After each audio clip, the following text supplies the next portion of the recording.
We ran into Hida by accident at the transgender clinic. I found her remarkably attractive and outspoken. So you're doing mostly just primary care? Well, I wanted to try to find my intersex condition, because I do have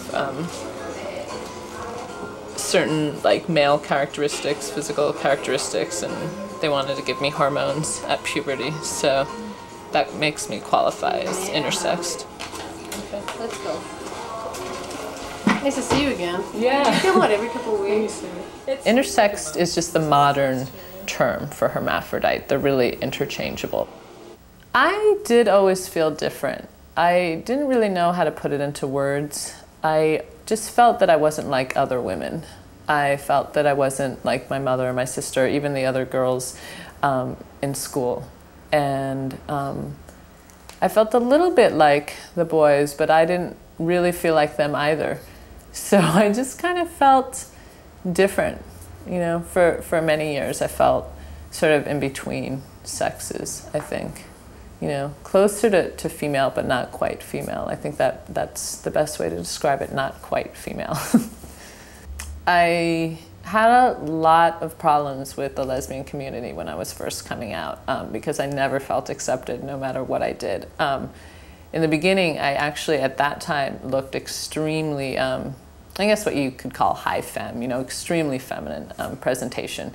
Never wore pants, always wore makeup, had long hair, and had a lot of fun with it. That's what I wanted to do at the time. And that wasn't the thing to do where I was coming out, at the particular college I was at. And it also wasn't the thing to do to have an aggressive sexuality. I was dying to come out. I had crushes on girls all my life, and all through high school. Also at that time, obviously I started having sex with women, and that's when it became apparent to me that I was different physically from, any women that I encountered.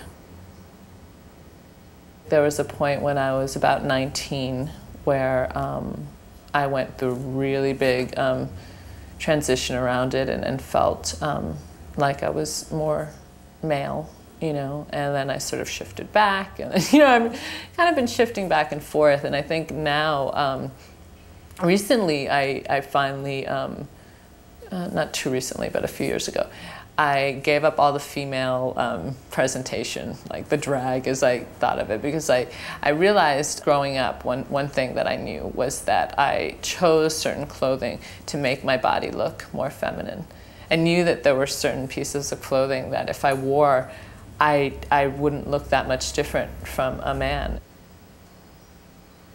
I actually started experimenting with it and, watching men and finding out what it was like to be a man, how men move, how men talk, the energy they throw out, and kind of went through this like self-teaching process of like learning how to be a man. It was bizarre, it was wild, and I'm starting to write about it actually because it was like learning, it was a learned behavior, and I got to the point where I was doing it so well that different guys at this job I was working, they actually thought that that I was like this super dude. They'd say things like, "Wow, you have a really big motorcycle and like a different woman every day," and like crazy stuff like that.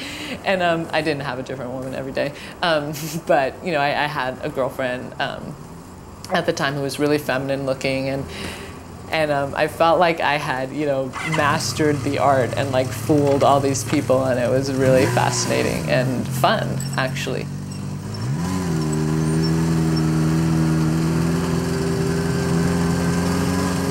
Now I'm trying to shift back and really inhabit the middle ground that I feel is me. I think the middle ground is a place where people aren't sure what you are. Having, traveled more and been around, there's no other place that I could live as I do, I think, and feel comfortable.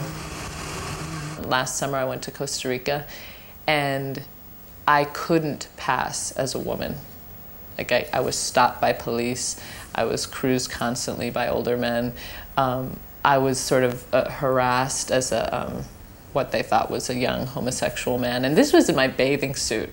Okay, so this is a particularly interesting intersex experience because it couldn't have happened otherwise. You know, I was in my bathing suit and I had on a little top, and that's when it got really scary because even with this little top on, they still thought I was a man. So I thought, oh my God, they must think I'm this flaming fag, like traipsing around Costa Rica with a little top on. I mean, who wears, no guys wear a top. And it was, you know, it was exciting and it was interesting, it was fun, but I knew it was a limited time period, and it's just like I couldn't have, you know, I couldn't have stayed there. And so here, you know, it's like I can be me.